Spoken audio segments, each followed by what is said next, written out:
In this lecture, we're going to introduce the concept of center of pressure.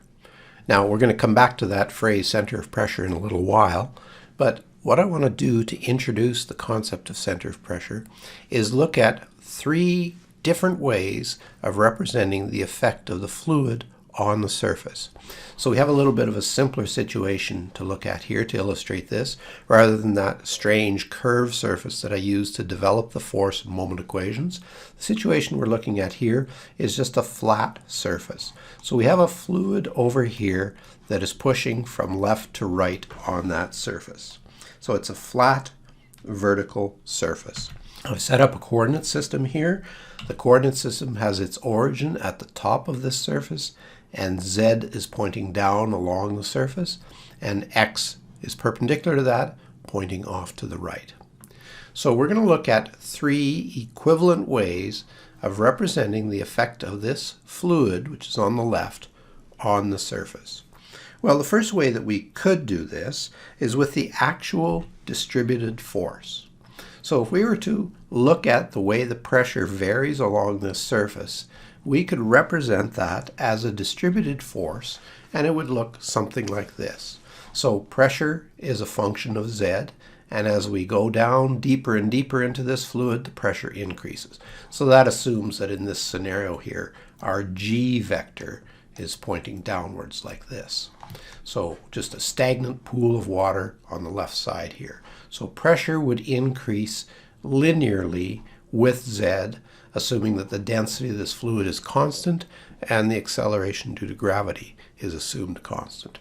So that's one way to represent the effect of this fluid on that surface, is with the actual distributed force. So in G124 you took distributed forces, and usually they were applied to beams of some kind, some sort of a distributed load on a beam, and they would look something like this as well. It's really the same thing. Well, what we looked at in the last lecture was essentially a way to take this actual distributed force and, instead of representing it like this, representing its effect on this surface by a force and a moment. So our second way that we can represent the effect of the fluid on that surface is by a force and a moment. So again, we have our same scenario here. Our second option, we would apply a force at the origin, and the moment is also applied at the origin. Now, why are we applying this at the origin? Well, remember, it's because the equation that we developed for this moment has a condition attached to it. It calculates the moment about the origin of our coordinate system always. So that means when we use that force and moment to represent the effect of the fluid on this gate, we need to apply this force at the origin. Otherwise, if we were to apply it at some other location, this force would produce an additional moment around that point. So the reason that getting this right is important is we're going to be looking at the static equilibrium of objects like this. So this vertical surface, we are probably interested in the static equilibrium of it because we're probably interested in what force does it take to hold this thing in place. So maybe it's attached at the bottom and the top. Maybe it's only attached at the bottom. This thing, in order to stay stationary, must be physically attached to its surroundings somehow, and we're likely interested in the force in those attachment points. Now, what that means is when we're doing problems like this, we're going to be drawing a free body diagram of this object, and we're going to need to properly represent the effect of the fluid on that object. Well, this particular way of doing it is going to be our preferred approach. Why? Because we have equations available that will give us this force and this moment. So we'll be representing the effect of this fluid on that surface by a force applied at the origin and a moment applied there as well. So actual distributed pressure was the first possible way of representing the effect of the fluid on the gate. The second is the force and the moment applied at the origin. And as I say, this is going to be the technique that we're going to follow in this class. The third way of doing this, however, introduces this concept of center of pressure. So a third option here, still our same surface, still the same coordinate system, we're still concerned with the fluid on the left side here. Our third option is to take that force that we calculated, and it will be the same force, same magnitude, same direction, but apply it at a different position. Not up here at the origin, but down here at a different location.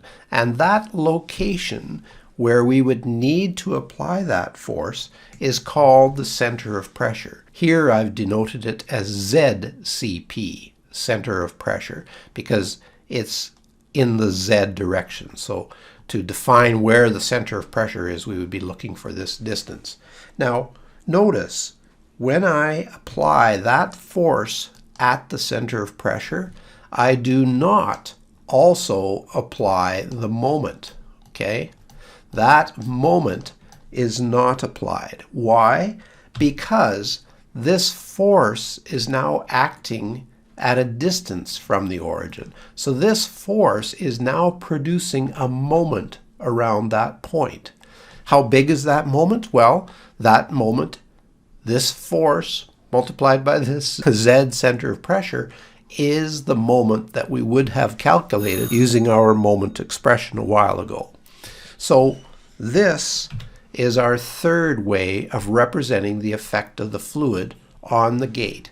The force calculated exactly the same way as we've already learned, but not applied at the origin, but instead applied at the center of pressure so that it produces the proper moment around the origin. Now you might look at this and say, well, gee, this is a better way of doing it. I calculate the force. I don't need to bother calculating the moment. I just multiply it by this distance. But the problem is we don't know what this distance is. That distance is also something that we would need to calculate. So I'll talk about how to calculate that Z as center of pressure here in a moment. So we'll just get this definition down here in words. ZCP, the center of pressure, is the point where the force would have to act to produce the same effect as the actual distributed pressure. In other words, it produces the same force on this object, and it also produces the same moment. Now I want to talk about how we would calculate this Z center of pressure if we decided to go that way. So realize that these three quantities, the force, the moment, and the location of the center of pressure, are all connected. And given any two of these, the third can be calculated. So if we know the force and we know the center of pressure, we can multiply these two together and get the moment. Likewise, if we know the moment and we know the force, we can take the moment, divide by the force, and that will give us our center of pressure.